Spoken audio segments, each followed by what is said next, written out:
and gentlemen, with this, I'd like to take the opportunity to invite on the podium our wonderful chief guest. We are so thrilled he's here. Please join me in inviting Mr. Deepak Thukral, Executive Officer Supply Chain, Maruti Suzuki, India Limited. Over to you, sir.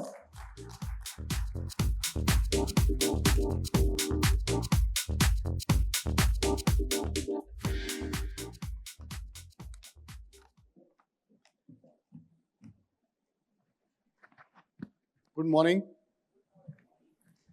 President Tagma, Mr. Sheregar, Mr. Shamuga Sundaram, our erstwhile President, Mr. D.K. Sharma, and esteemed members of Tagma, distinguished guests, and my fellow industry colleagues.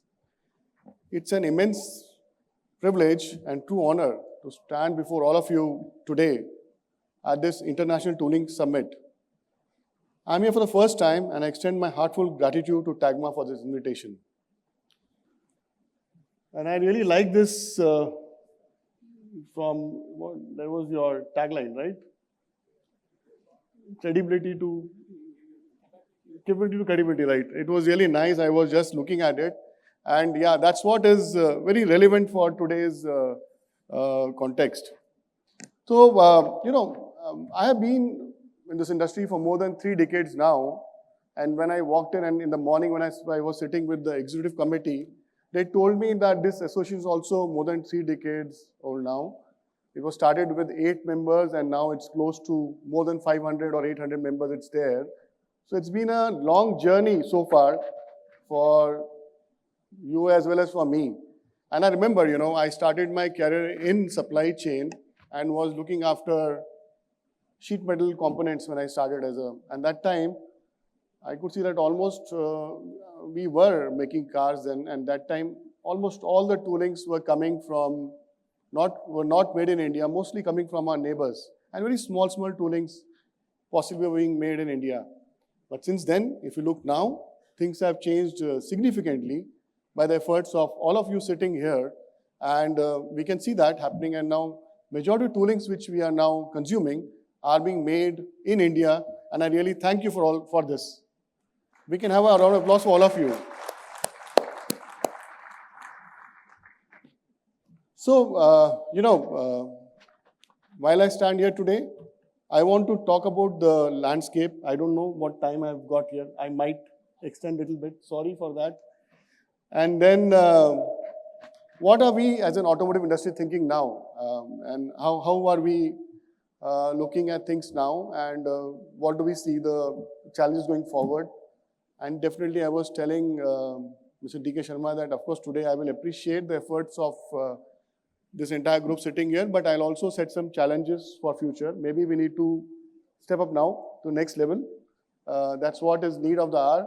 If we have to remain competitive in this current environment, and if you want to become the 3rd largest economy going forward, along with Japan, this auto sector and all of us have to grow and, embrace more challenges, embrace more, growth in the process and new technology, innovation. So lots of things are expected from all of us sitting here. And I expect that today, this 2-day session which you're going to hold here will definitely, I should say, move in the right direction. That's what is my thought. So, if you look at the Indian economy, the narrative of Indian economy has been extraordinary if you look at the past few decades, and the future paints a very compelling picture.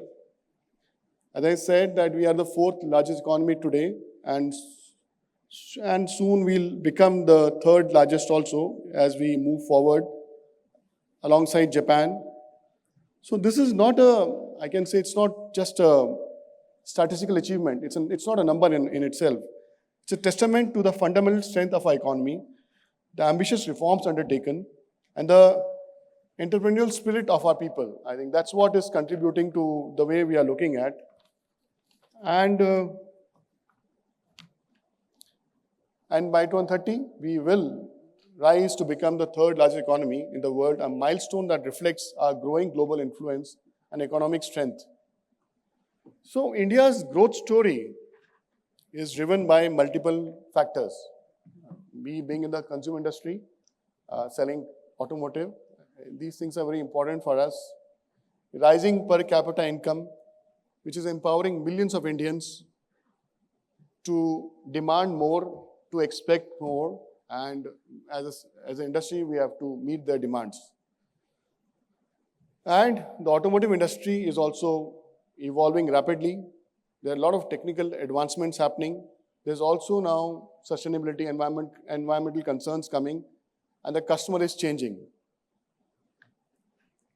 So all of us, from vehicle manufacturers to part manufacturers and drilling down to tool manufacturers, need to remain closely aligned with these changes and make action plans proactively to meet them.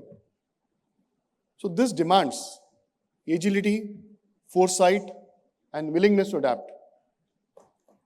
One of the important things which we see now is the time to market. We see our neighbors doing things pretty fast, and that is what is also making them cost competitive. So we should learn and you should learn from your many Asian tool makers who have demonstrated remarkable agility in changing their strategies, staying competitive, and significantly reducing their overall development cycles. Their success offers valuable lessons in rapid innovation and efficient execution, especially in the area of tool design and development. And right now in the morning, while I was discussing this point, one point came across that maybe if you look at the China, Taiwan, or wherever country, especially in the tooling industry, there's an ecosystem. They know better.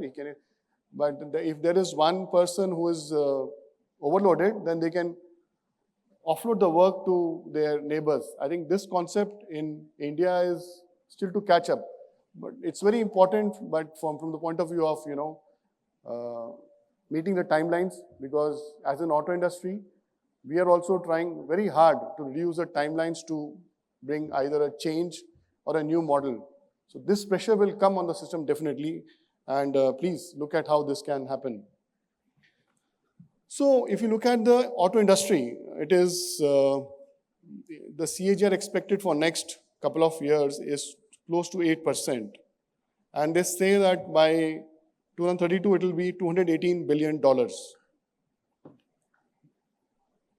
So that's there. But as a market leader, if you ask Maruti, we will aim for much more higher. And that's what we expect from our vendor, supplier, our partners.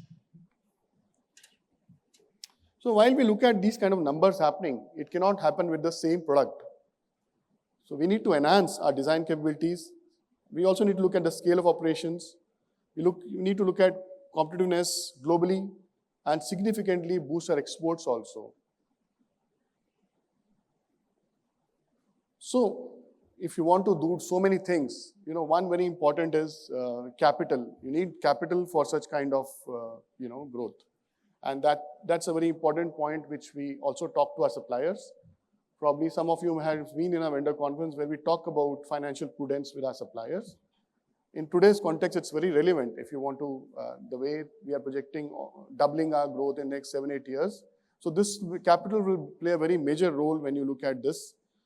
So you have to see whether, and best is if whatever resource you generate internally are plowed back into the business. And that's how the company grows. But at the same time, you can also look at some strategic investment with a partner who can bring capital as well as cost-cutting technology and global best practices. It all depends which route you want to follow. But yes, growth is coming. In the recent times, the global landscape has become complex and unpredictable. We all read about the geopolitical disturbances, the new tariffs which are being announced day and night. It impacts all of us. So when this uncertainty is there, the supply chain also starts, getting impacted. So at that time, it's very important to look at the entire supply chain in a holistic manner, right from raw material to tool maker to part suppliers, and carefully map their dependencies. And if you look at from the government side, I think government is very clear. They are talking about Atmanirbhar Bharat campaign, which talks about Make in India, and it also says that we should look at Make in India for and make for the world also. So TAGMA, as the voice of the Indian tooling industry, has a pivotal role to play. I expect TAGMA to work closely with the government to push for better support and conducive policies for improving the quality and scale of tooling industry in India.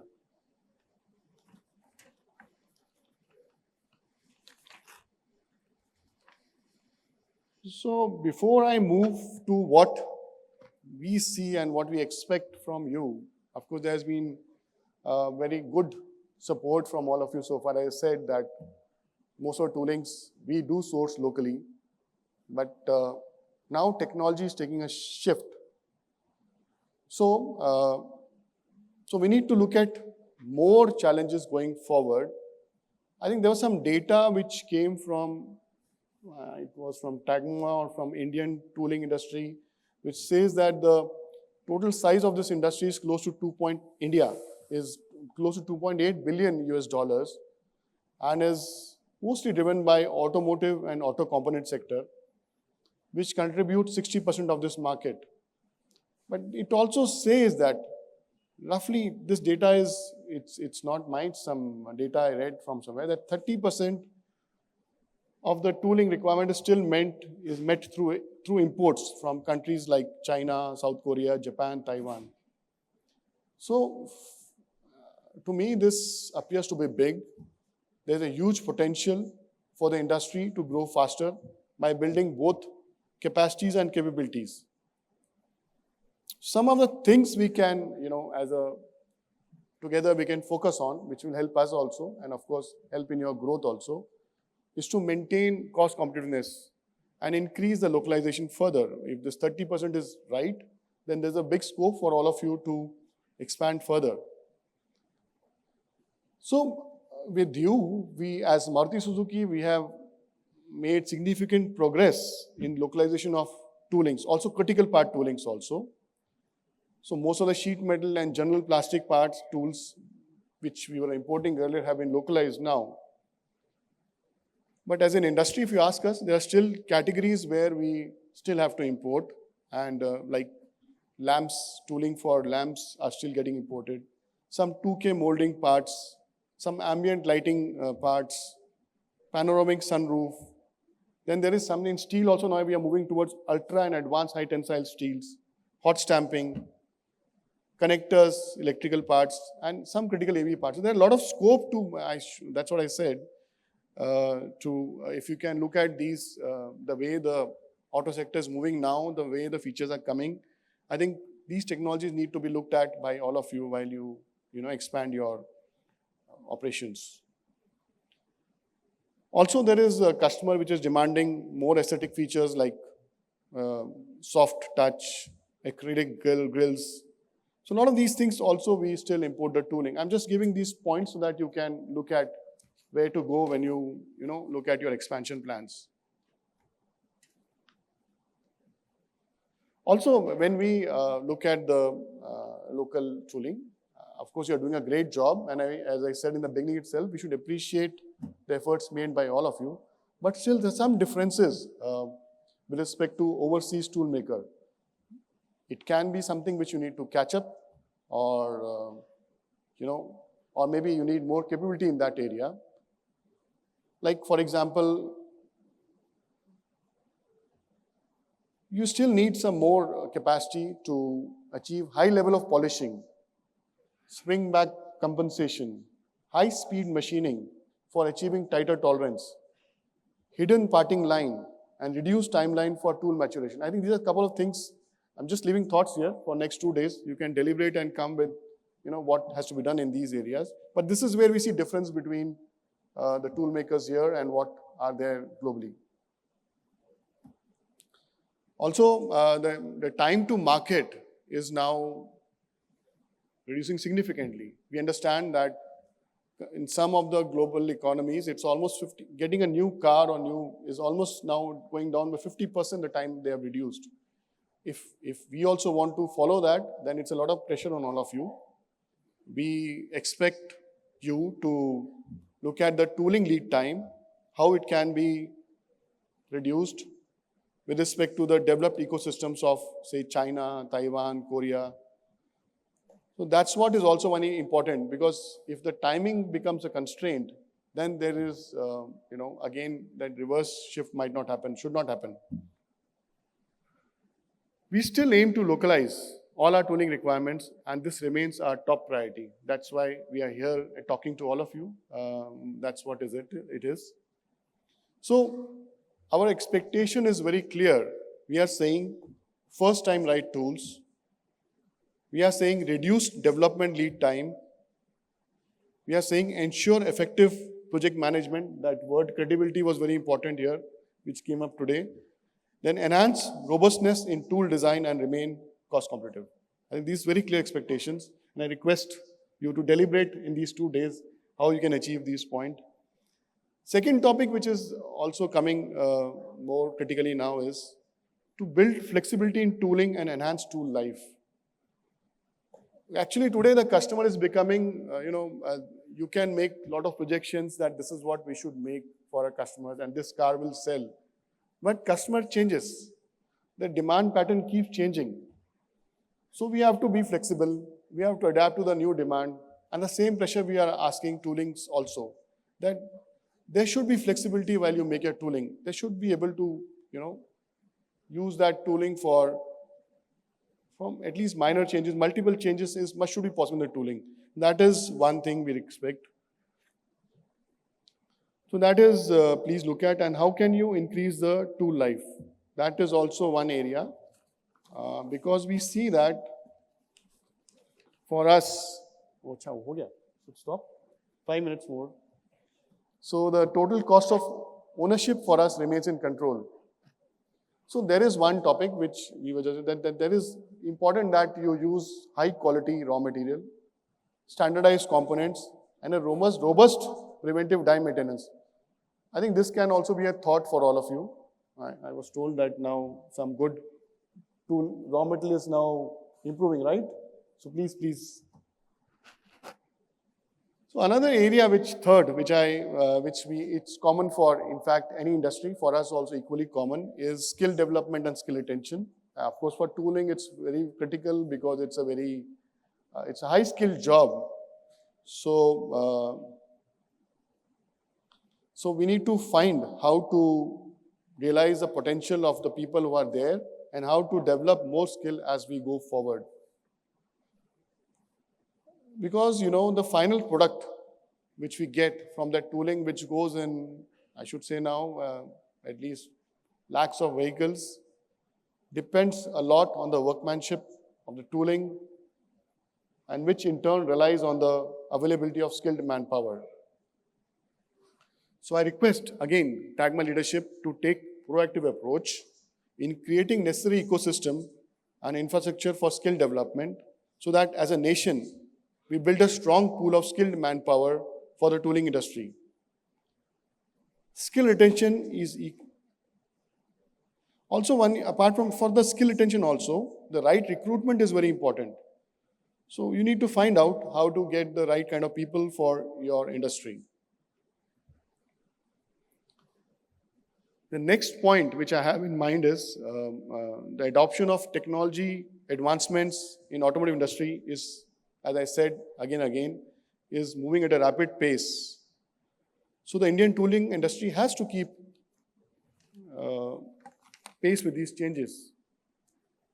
Therefore, I was talking the morning again that if ACMA and TAGMA can, somehow become closer, talk to each other, understand expectations, because normally the component makers are much closer with the OEMs. They interact more with us. So you'll get a very good understanding of what's coming in future.